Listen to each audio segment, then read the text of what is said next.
What's happening everyone, my name is Alex and welcome back. In today's video we are checking out one of the latest phones from Vivo. The one that I have here today is called the V25 Pro.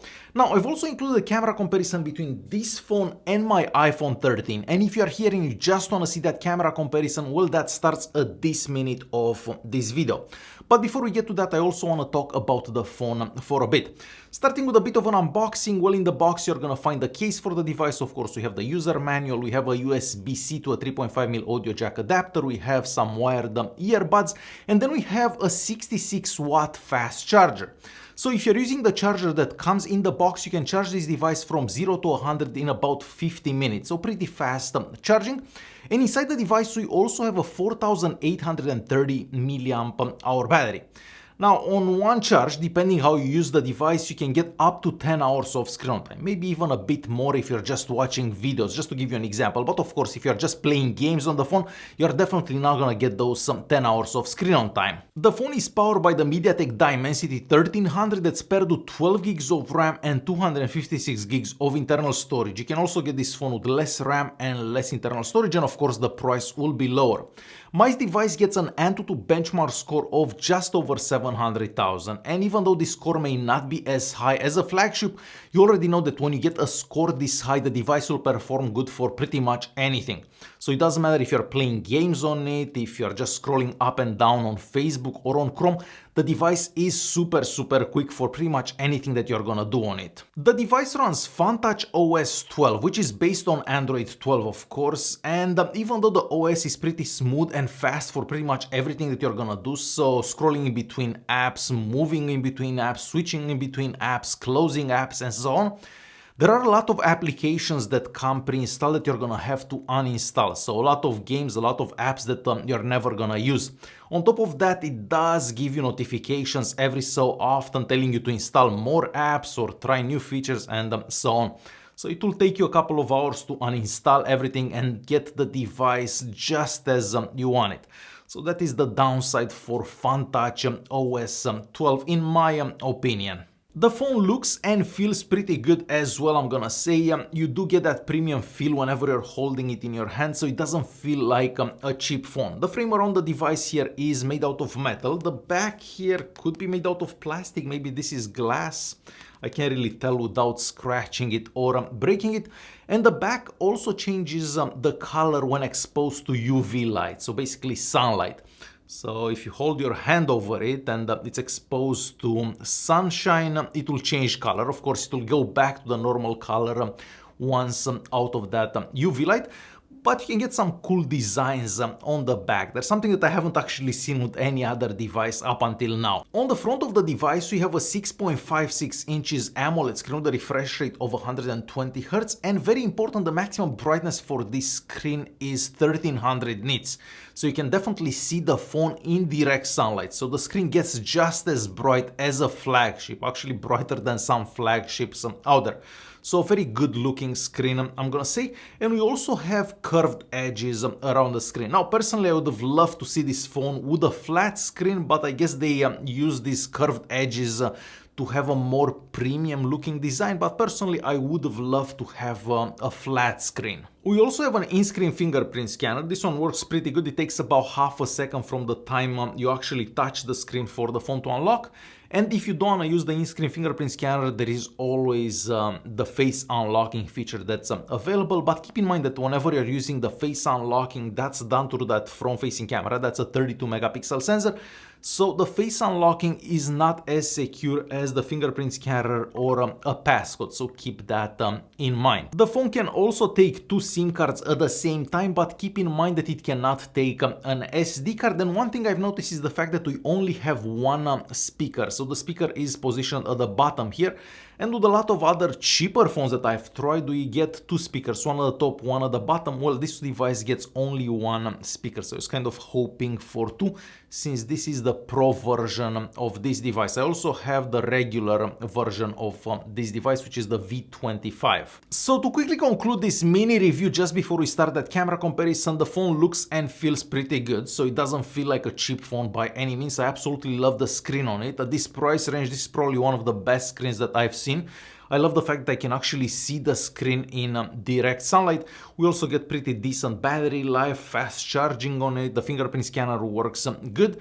But I'm not a fan of that Fun Touch OS. It just comes pre-installed with so many applications, so many pop-ups constantly, so many ads. So I'm not a fan of the operating system on it, but everything else, it is quite good on it. And with that being said, let's start with our camera comparison. So on the back here, we have the main camera that has optical image stabilization. Then we have an ultra-wide camera and another camera that's used for macro pictures. And I guess we're gonna start by checking out some portrait mode pictures that I took with this device and of course my iPhone 13. Alright, so looking at those portrait mode pictures, well, a couple of them are better from the iPhone 13 and a couple of them are better from the V25 Pro.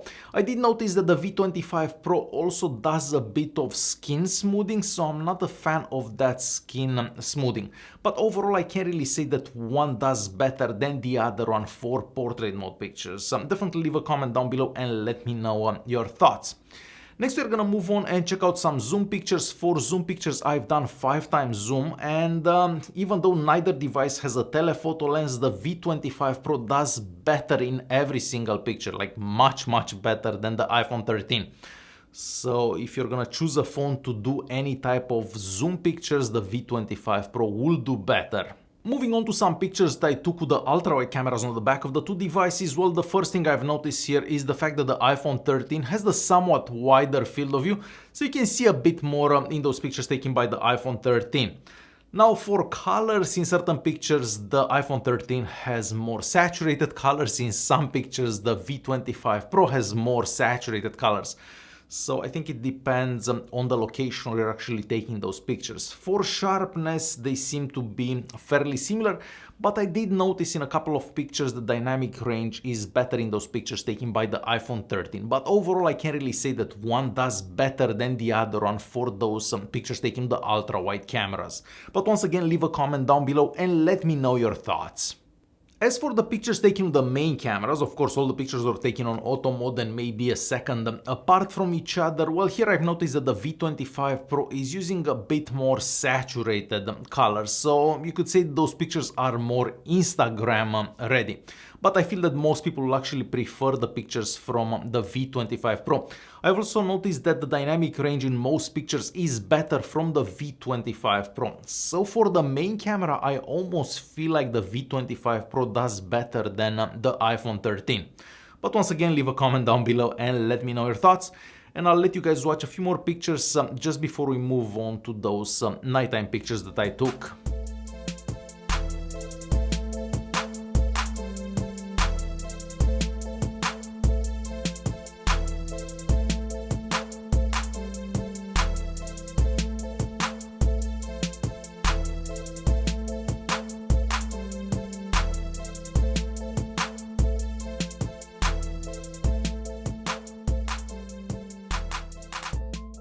Alright, and next we're gonna move on and check out some nighttime pictures that I took with both devices. Of course, all the pictures that you are about to see were taken using the night modes available on both devices, and the night mode is available for the main camera and for the ultra-wide camera.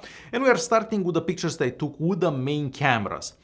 Now, some of the pictures taken by the V25 Pro do seem a bit brighter than the pictures that I took with the iPhone 13. However, it seems that most pictures that I took with the iPhone 13 are a bit sharper. There isn't that big of a difference, but definitely a bit sharper. So I'm gonna say that even though we do get somewhat brighter pictures from the V25 Pro, the iPhone 13 has the edge for the pictures taken with the main camera and of course that night mode. What do you guys think? Do you like the pictures from the V25 Pro or the pictures taken by the iPhone 13 using the night mode? Definitely leave a comment down below and let me know your thoughts. Next, we're gonna move on to pictures that I took with the ultra-wide cameras and of course the night mode. Well, here, even though the iPhone 13 was never known as a phone that does good with that ultra-wide camera and the night mode, it seems that every single picture that I took with it is better than the picture that I took with the V25 Pro. So the pictures are sharper, they are a bit brighter and overall better picture quality from the iPhone 13. So for nighttime pictures, I feel that overall the iPhone 13 has the edge over the V25 Pro, but we also have to keep in mind the prices of these devices. The iPhone 13 is double the price of the V25 Pro. Next, we're gonna move on and check out some sample video recordings that I've done with both devices. Both devices can record in 4K at 60 frames per second with the main cameras on the back. Now, with the iPhone 13, you can do 4K at 60 frames per second with all cameras. On the V25 Pro, you can only do 4K at 60 with the main camera, not to mention that at that resolution, you don't get image stabilization. So you probably want to do 4K at 30 frames per second with that main camera. I've also noticed that you cannot record videos with the ultra-wide camera on the V25 Pro. But personally, I'd rather have one better camera than have one other camera that doesn't do much for video quality. So I'm gonna let you guys watch those sample recordings, and once again leave a comment down below and let me know your thoughts about those recordings. Alright, we have a quick recording between the iPhone 13 and the Vivo V25 Pro. So for this recording, I'm using the main cameras on the back of the two devices and recording in 4K at 30 frames per second. At this resolution, both devices have image stabilization. Now, of course, with the iPhone 13, you could also record in 4K at 60 frames per second and you'd still get image stabilization. Well, that's not the case for the V25 Pro. So we're gonna walk this way, so kind of towards the castle there. I'm also trying to hold the phones as steady as possible. I'm gonna stop here. We're gonna pan left slowly.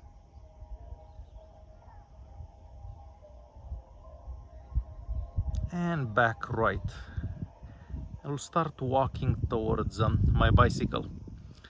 Now, interesting to note that if you're planning to record with the ultra-wide camera on the V25 Pro, well, video recordings don't seem to be available for that ultra-wide camera, so you're always gonna have to record with the main camera. And as I said, you can do 4K at 30 or 4K at 60 frames per second. So this is how recording would look like if you're using the main cameras and recording in 4K at 30 frames per second with these two devices.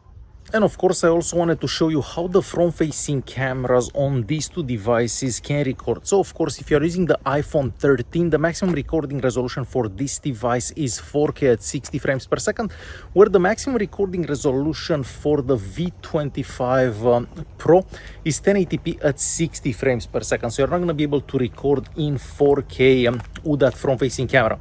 So yeah, this is how recording would look like if you are using the front-facing cameras on these two devices. It is a super sunny day. There is a bit of wind, but you shouldn't hear that. Alright, we have a quick video test in low light between the iPhone 13 and the Vivo V25 Pro. For this recording, I'm using the main cameras on the back of the two devices and recording in 4K at 30 frames per second. Now, of course, we do have some street lights around us, so it's not totally dark. I also have my bicycle here, so we'll just walk past it. I guess I'm gonna pan left. It is a bit darker to the left here. So here I can kind of see some stuff on the screen of the iPhone. I can't really see that much on the screen of the Vivo, but we'll have to see how this footage looks on the computer. So yeah, this is how recording at night would look like between these two devices with the main cameras and of course 4K at 30 frames per second. So of course, just as I expected, the iPhone 13 does better for video recordings than the V25 Pro, but that is kind of the case between the iPhone 13 and all the other phones available on the market, at least in my opinion.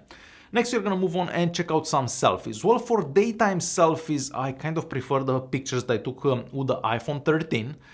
They do have better colors in my opinion, but for nighttime selfies, I kind of prefer the selfies from the V25 Pro, even though there is a lot of skin smoothing in there, so I kind of look younger. But the pictures from the iPhone 13, they kind of look blurry, so I think I would choose the ones from the V25 Pro.